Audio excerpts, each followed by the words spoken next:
Alô, amigos, com que satisfação, mais uma vez estamos voltando com Tubino Entrevista. Hoje com uma entrevista muito especial. Há algum tempo atrás nós tivemos aqui uma terapeuta, Cibele Rose, nos falando sobre terapia, esta terapia que nós vamos tratar hoje, que é a constelação familiar. Para tanto, convidamos uma querida amiga que já está lá na sua casa, preparadinha para nos dar essa entrevista aí, que é Ana Lúcia Silva Rodrigues, facilitadora de constelação familiar. Eu quero agradecer, em primeiro lugar, Ana, a GBUX Previdência e Seguro de Pessoas, que empresta a sua chancela para que de 15 em 15 dias a gente esteja trazendo uma nova entrevista aqui no nosso programa. E hoje, então, tudo com a Ana. Prazer, Ana. É tudo contigo, querido. O prazer é meu, muito obrigada pela oportunidade. Eu sou facilitadora de constelação familiar, uma terapia que começou a ficar bem conhecida assim, há algum tempo aqui no Brasil, mas que já é bem divulgada fora já há muitos anos. É uma técnica que foi desenvolvida, foi criada ali pelo Bert Hellinger, e eu vou falar sobre o essencial, assim, né, porque eu acho que as pessoas já sabem bastante um pouco de a história assim, da constelação. Eu acho interessante que a gente esclareça realmente o público de onde é que vem essa terapia e quais os princípios básicos, como é que ela funciona. Então, o Bert Hellinger já faleceu, ele é um alemão, ele às vezes tem algumas pessoas que não conhecem muito bem a história e julgam um pouco assim. Ele foi um soldado no campo do Hitler, mas ele não conseguiu lidar com aquilo. E ele fugiu. Ele fugiu e acabou indo parar lá na África. E aí ele começou a observar, porque ele sempre foi um grande curioso, ele começou a observar como que as pessoas, tipo assim, na Europa, tinham tantas coisas, tantas possibilidades, tinham acesso a tantas coisas, bens e tudo mais, e mesmo assim as pessoas ainda eram infelizes e repetiam algumas coisas dos pais, iam repetindo, sabe? E aí ele começou a observar que na África as pessoas tinham uns hábitos diferentes, apesar da pobreza do vilarejo onde ele morou. Lá ele foi padre por algum tempo, depois ele casou com a Sophie, mas ele nunca parou de estudar. Ele, bem idoso já, ele ainda continuava estudando e desenvolvendo a técnica. Foi um estudo de uma vida inteira, assim, que ele se dedicou a conhecer por que certas pessoas, às vezes, alguns destinos são tão difíceis, assim, das pessoas conseguirem conviver e viver. Por exemplo, assim, algumas doenças que o pai teve, a mãe teve, o avô teve, dificuldades de relacionamentos, enfim, tudo no contexto da vida. E aí ele estudou várias técnicas também, e ele chegou à conclusão de que nós repetimos alguns padrões do nosso sistema. O sistema familiar... Ana, esse sistema que tu chama é o sistema familiar, pai, filho, netos, bisnetos, é isso? Sim, sim. A constelação, ela olha 16 gerações para trás, e mais eu, meus filhos e meus futuros netos, dentro de um campo sistêmico. O sistema familiar, na verdade, é toda a tua árvore genealógica. Então, pessoas que tu nem conhece, às vezes, ainda assim está repetindo algum padrão.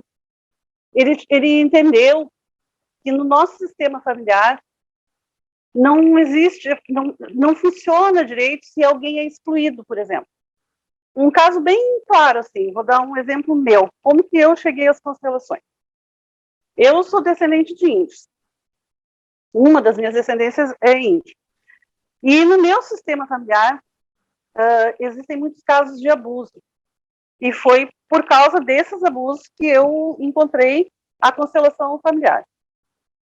Eu sofri abuso desde pequena, não tinha 5 anos de idade. E ninguém olha para um abusador. Eu não estou dizendo que a pessoa tem que amar o abusador, tem que passar a mão por cima. Não, não é isso. A constelação, ela não exige que a gente perdoe, que a gente acolha, que a gente conviva com um perpetrador, que no caso, um abusador, né, é um perpetrador. Isso aconteceu comigo lá na minha infância, e isso foi se repetindo. O primeiro abusador já tinha falecido há muitos anos, agora já faz 36 anos que ele faleceu. Mas eu ainda continuava repetindo.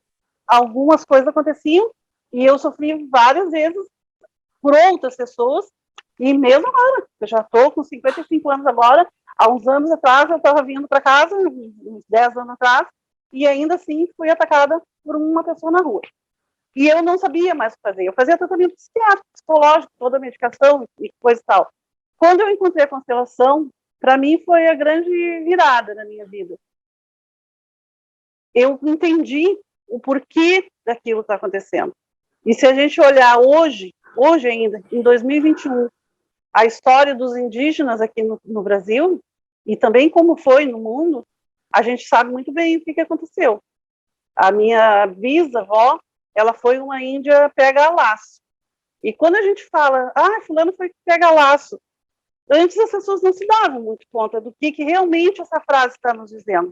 A minha bisa foi uma índia que foi tirada da floresta, do lugar onde ela vivia, e foi levada por um português e foi tomada por esposa. Ou seja, ela sofreu um abuso. Ela era uma menina e sofreu um abuso. Ninguém sabia dessas histórias. Assim como o meu abusador, ninguém olhava para isso. Todo mundo sabia, mas ele era excluído. Fazia parte, mas era aquela pessoa que ninguém queria saber, ninguém queria falar. Quando eu consegui... Deixa eu te interromper mais uma vez, porque fiquei com uma dúvida agora. Tu não sabias absolutamente de nada disso. Tu era uma menininha bem pequena e tal, né? Pelo que tu está nos narrando aí. Como é que tu descobre isso? Essa terapia, ela te demonstra isso? Ela te mostra isso? Sim, porque daí existe um campo fenomenológico. O Beth, a técnica que a gente estuda e que pratica é dentro de um campo fenomenológico. Eu fui com o meu tema, eu estava num estado muito profundo de depressão e todas as consequências que os abusos causam, e eu estava reciclando, porque eu sou de coração, eu sou reikiana, sou mestre de reiki, sou reikiana há 13 anos. E eu encontrei lá uma consteladora, uma facilitadora. E ela falou para mim pela primeira vez. Eu não conhecia, nunca tinha ouvido falar, achei até que era alguma coisa a ver com astrologia. E aí, a gente conversou, marcamos um dia e eu fui para fazer. Naquele momento, não estávamos em pandemia, os movimentos eram presenciais, porque existem formas de fazer os movimentos. E lá, nesse momento, era presencial. Eu levei o meu tema, aí eu cheguei lá, escolhi. Ela falou para mim, né, os elementos, depois de uma conversa que a gente tem com o terapeuta, ela falou para mim escolher os elementos. Uma pessoa para me representar, uma pessoa para representar o perpetrador e mais alguns elementos que ela colocou. Quando as pessoas entram neste campo, ele é fenomenológico porque tu vai ter movimentos e falas que não são tuas e tu não sabe por que tu está fazendo aquilo. Mas a pessoa que tem o tema, ela reconhece os movimentos. É quase como se fosse um teatro onde ninguém me conhecia, ninguém sabia da minha história, do minha dor, e eu via os movimentos acontecendo. A pessoa que representa, ela passa a ter sentimentos dessa natureza? Sim. Se, por exemplo, tu tá lá dentro do campo, eu escolho tu para me representar, porque independente de ser homens ou mulheres, as pessoas estão ali a serviço. Então, funciona do mesmo jeito. E aí tu começa a ter, por exemplo, uma coisa que eu tinha muito, depressão, angústia, choradeira, medo, muito medo. A pessoa começa a dizer. E aí o representante do perpetrador, quando ele tenta se aproximar, tu, no caso, se estivesse me representando, já ia ter até movimento corporal, expressão corporal, demonstrando claramente o que está acontecendo.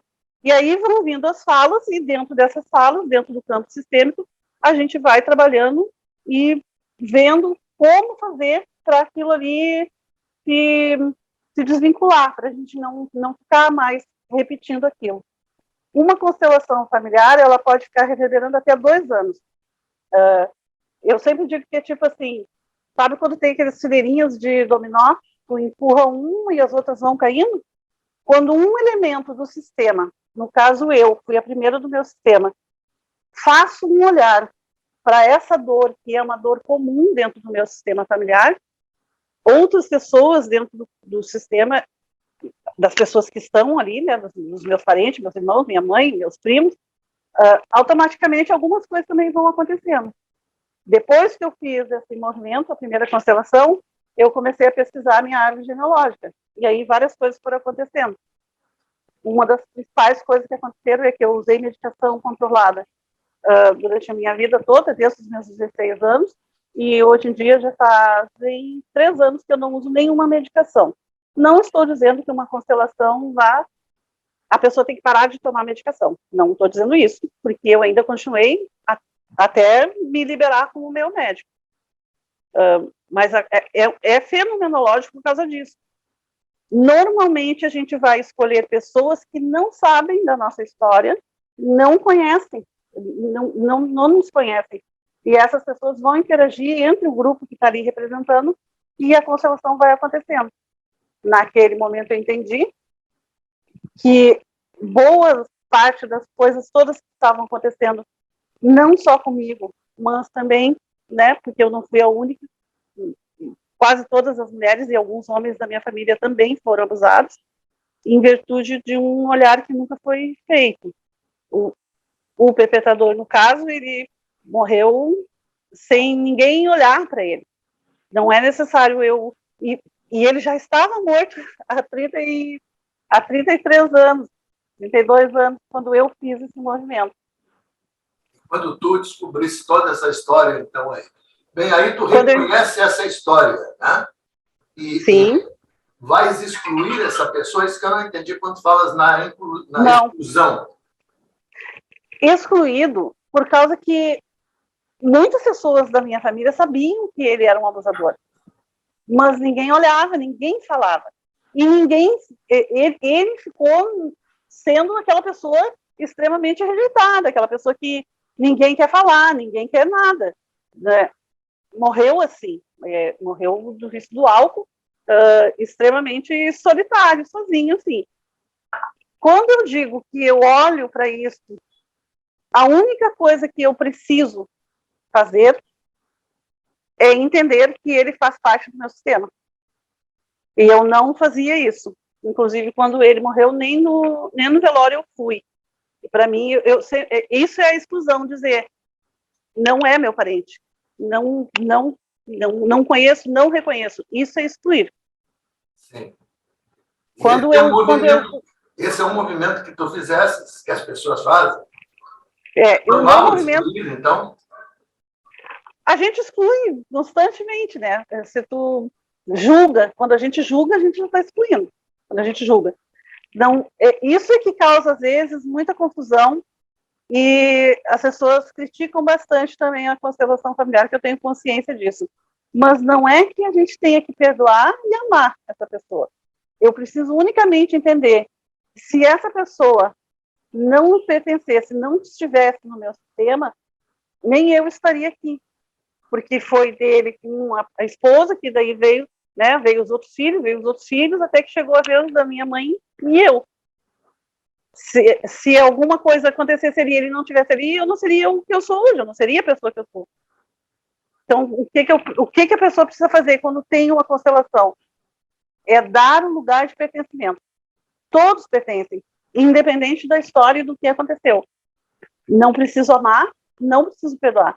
Preciso reconhecer que ele veio antes e que, devido a ele ter vindo antes, a vida no meu sistema fluiu através dessas pessoas. Sim, mas não tem como... Como é que acontece a cura? Isso que eu quero entender melhor. A cura acontece quando a gente julga e quando a gente exclui, a gente sai do nosso lugar. Existem alguns princípios na constelação, e um deles é a hierarquia. Todos que vieram antes são maiores do que eu. Todos. Independente do que aconteceu, todos são maiores do que eu. Quando eu me arrogo, quando eu excluo, quando eu julgo, quando eu critico, fico apontando o dedo, excluo, eu saio do meu lugar e eu fico numa situação de ficar maior do que o meu ancestral. Nessa condição, eu repito e repito, porque eu não consigo ir para o meu lugar e seguir o fluxo da vida. Ele parece um pouco confuso, assim, às vezes, mas é uma questão de hierarquia mesmo, né? É muito claro como o Bert colocou. Existe a hierarquia, que é quem veio antes é maior, a lei do pertencimento também, todos pertencem, independente do que aconteça, e a lei do equilíbrio, do dar e receber. Uma pessoa me dá alguma coisa, eu recebo dos meus pais a vida. Nunca eu vou estar num patamar igual, porque os meus pais são maiores e eles me deram o bem maior que é a vida. Quando eu, por exemplo, em função de todas essas histórias aí na minha vida, eu tentei suicídio. Eu não estou valorizando a vida que eu recebi e também não reconheço os meus pais, a vida que eles deram para mim. É um contexto bem amplo assim para ser olhado, e muitas vezes as pessoas não estão disponíveis. Quando uma pessoa não está disponível para fazer um olhar, o terapeuta não pode fazer nada. A gente conversa, explica a situação, mas a cura mesmo, ela vem a partir do movimento da própria pessoa. Eu estava no limite, assim, eu não suportava mais. Uma vida inteira passando por isso. Se dissessem para mim, pula do telhado que vai resolver, eu pularia, talvez. Mas eu vejo que foi um movimento, para mim, ele foi bem doloroso mesmo. Eu tive algumas catarses, assim, de ficar mal mesmo, assim, fiquei uns 2 dias, assim, praticamente em posição fetal, só vegetando. Aí depois fui fazendo as terapias, enfim, né, me recuperando, e a cura vem a partir desse movimento. Eu deixo o perpetrador do meu sistema em paz, ele pertence, não é só eu dizer, eu tenho que reconhecer um sentimento que o Beck chama da alma, reconheço que essa pessoa pertence ao meu sistema. Se ela estivesse viva, não conviveria com ela e não me aproximaria, mas já não tenho a necessidade de julgar. Então, é a partir desses olhares que a constelação vai funcionando e vai trazendo as curas. Não sei então, se ficou... na verdade essa cura está operando internamente, né, em ti, depende da pessoa que está pronta para receber essa notícia. Né? Porque eu acho que pode abalar, né, profundamente também a pessoa ter uma descoberta de alguma coisa dessa natureza. Né?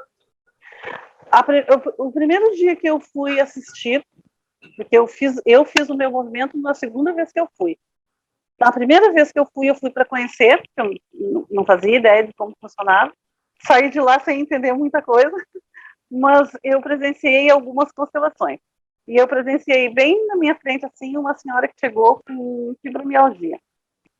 E aí a consteladora, no momento, ficou falando com ela, começou o movimento e coisa e tal.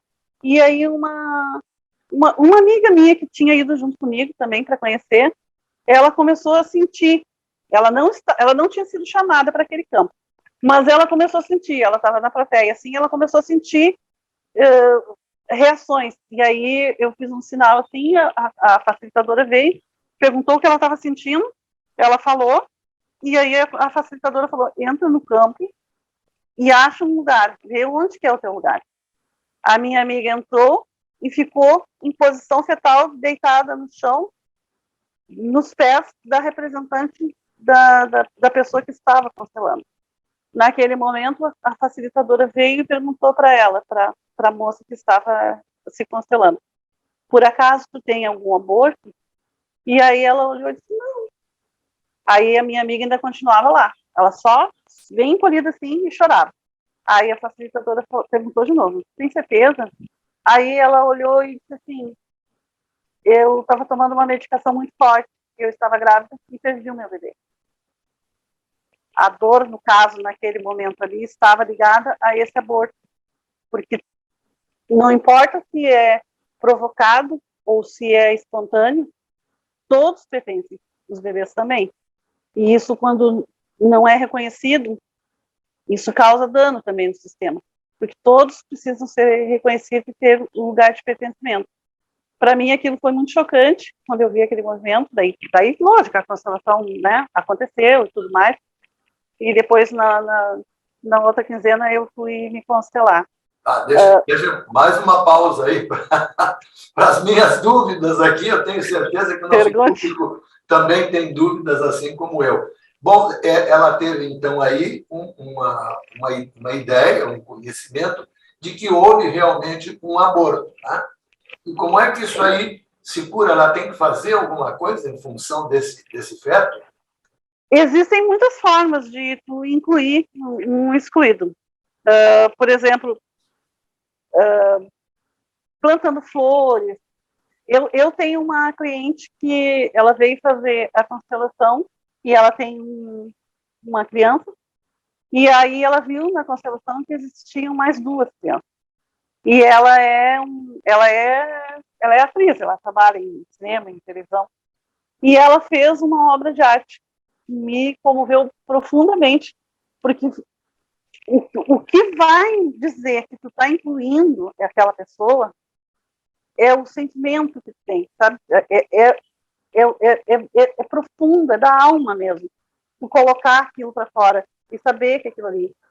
Ela fez uma obra de arte, ela fez um. Não sei como é que chama, porque eu não domino muitas coisas de mídias, mas ela fez uma coisa que foi um vídeo, uma poesia que ela fez e uma música também. E ficou muito lindo aquilo. Ficou um pouco abstrato, assim, também, sabe? E eu tenho uma outra também cliente que ela veio fazer e também descobriu que ela era gemelar. Durante a constelação apareceu ela olhando para o campo de morto. E aí, porque tipo, todas as coisas, todos os movimentos, todos os falas, todos os movimentos de corpo, tudo é informação para um facilitador, para um constelador. E aí, naquele momento ali, ela olhava muito para o campo de morte. E aí a gente foi fazendo a constelação e chegamos a esse consenso de que ela era gemelar e que um dos bebês não tinha vingado. Ela era o que tu disseste? Eu não entendi direito. Como? Gemelar. Ah, tá. A gravidez dela tinha outro bebê. E aí ela nunca tinha ouvido falar nada sobre isso. Aí ela foi para casa, me ligou várias vezes, eu sempre fico dando um apoio depois que a pessoa faz o movimento, sempre fico disponível. E aí ela teve um sonho, e ela enxergou um bebezinho, tipo um feto, com asas, e estava escrito Júnior. Aí ela foi falar com a mãe dela. E aí, conversando com a mãe dela disse sim, e que o nome do bebê seria o nome do pai mais o Júnior. Então, tipo assim, a constelação, o movimento fenomenológico, o campo sempre é soberano. Eu não tenho, assim, nenhum relato de alguma coisa que tenha dado errado comigo ou com os meus clientes. Até hoje, com 3 anos de atendimento, não aconteceu isso. Não estou dizendo que não possa acontecer, talvez possa, mas até agora não. Então, quando a pessoa vem, às vezes, com um tema, essa pessoa que sonhou, o tema dela era procrastinação e depressão. Ela não conseguia, ela começava e não conseguia concluir nada. E aí, fazendo o movimento, a gente foi e olhou e fomos para esse campo. Bem. Ana Lúcia, a gente fica muito feliz com essa tua entrevista. E eu sabia, tu tens um livro que tu tens te baseado, tem te auxiliado ultimamente. Podia mostrar para os nossos amigos e recomendar, sim, né? Esse livro aqui, eu sou aluna, atualmente eu sou aluna da Olinda Guedes. E esse livro é de autoria dela, esse é um dos livros dela. Qual é o título? A Verdade sobre o Sofrimento Humano. E aqui, esse livro aqui, eu tenho vários outros livros, né? Porque, né, um constelador que não lê Bert Hellinger não é um constelador. Mas esse livro, eu peguei esse aqui porque a Olinda, ela traz um olhar muito amoroso e a linguagem do livro, ela é muito simples, sabe? Para a pessoa poder entender. Todos os alunos dela usam esse livro aqui como um livro de cabeceira, assim, sabe? Ele fala sobre sintomas e as possíveis causas sistêmicas. é importante dizer também que, às vezes, o que uma pessoa tem de dificuldade, de problema, de dor, de sofrimento, nem sempre vai ser o mesmo resultado. Por exemplo, uma outra pessoa pode chegar aqui e ter um caso de abuso e a história reverberar para um outro olhar, tem outra dinâmica. Mas isso aqui é o básico, assim, sabe? É o guia, assim, para se... O ABC. Pessoa... É um ABC. E eu amo muito ela e também esse livro. E acho que, tipo assim, as pessoas que se interessam por isso, não é um livro também muito de valor muito, muito alto. É muito interessante poder dar uma olhadinha nesse livro aqui, sobre sintomas e... Ana Lúcia, chego eu, faço contato contigo, que eu quero participar, ou estou com alguns problemas que eu gostaria de resolver. Né? Como é que essas pessoas, os nossos amigos, podem fazer esses contatos contigo? O mais direto para mim é o WhatsApp. WhatsApp. Então, vamos aí, bem devagar, por favor. Prefixo 51? 51, 997 28 08 78. Esse aí é impossível não conseguir falar comigo. Eu vou pedir para o Júnior aqui também, porque esse aqui também é Júnior, viu? Primeiro, filho mais velho, né? E um fato muito interessante que nós vamos ter que pesquisar aí, porque ele tinha 2 cordões umbilical. Mas só um que veio. Eu vou pedir para ele colocar aí embaixo, depois escrito aí o teu WhatsApp. Pois não. Tu sabe que tem uma pesquisa aí, eu não vou saber falar direitinho agora, mas tem uma pesquisa médica, científica, que fala que tem uma grande porcentagem das gravidez, elas são gemelares. Só que é o gêmeo evanescente que fala, o organismo da mãe absorve um dos fetos logo no início. Existe eu já li sobre isso algumas vezes. Eu tenho também o meu Instagram, lá no meu Instagram tem até um texto falando sobre o gêmeo evanescente. Então vamos lá. No Instagram, @reiki_ana. Lá eu tenho bastante conteúdo sobre constelação. Ultimamente eu tenho feito alguns vídeos, porque eu tive um problema ano passado com a minha visão, então não tenho publicado muitos textos, mas tem bastante conteúdo lá. Tá certo. E o Reiki _Ana. Isso, é a minha página no Instagram, meu perfil de trabalho. Essa aqui é a página do Instagram? Sim, tá esse certo, é o perfil de trabalho. Ana, nosso muito obrigado. Dizer que nós nos sentimos muito felizes com essa tua entrevista aqui e que seja um ano de muito progresso, né? E que possas levar essa terapia a muitas pessoas que estejam necessitando, porque ela realmente acha que as coisas todas estão ancoradas aí no relacionamento familiar. Então, estando ajustado esse relacionamento, a vida fica mais leve, fica mais tranquila, não é mesmo? Sim, exatamente. Então, os nossos microfones para a tua despedida. Eu agradeço muitíssimo de todo o coração por essa oportunidade, porque eu acho muito importante a gente poder levar a palavra, divulgar, que existem tantas técnicas, né? Gostei muito também de saber que vocês fazem isso, divulgando as terapias, que eu vejo que o mundo está precisando bastante nesse momento, mais do que tudo. É isso mesmo. Muito obrigado, querida. Vá com Deus. Gratidão. Bom ano. Tudo de bom. Para você mais também. Uma vez vamos agradecendo a GBUX Previdência e Seguro de Pessoas, que nos permitem todos os dia 15 e dia 1º de cada mês trazer uma entrevista nova. Eu quero renovar o convite para esse pequeno quadro que nós estamos apresentando agora aqui, que ele é publicado todas as quartas-feiras a partir das 18 horas. Que é Buscadores da Verdade. E a cada programa nós damos uma dica para que a pessoa fique trabalhando durante a semana, pensando na outra quarta-feira, mais uma pílula, mais uma gota de procuradores, esses que buscam, buscadores da verdade. Muito obrigado, gente. Até o próximo encontro.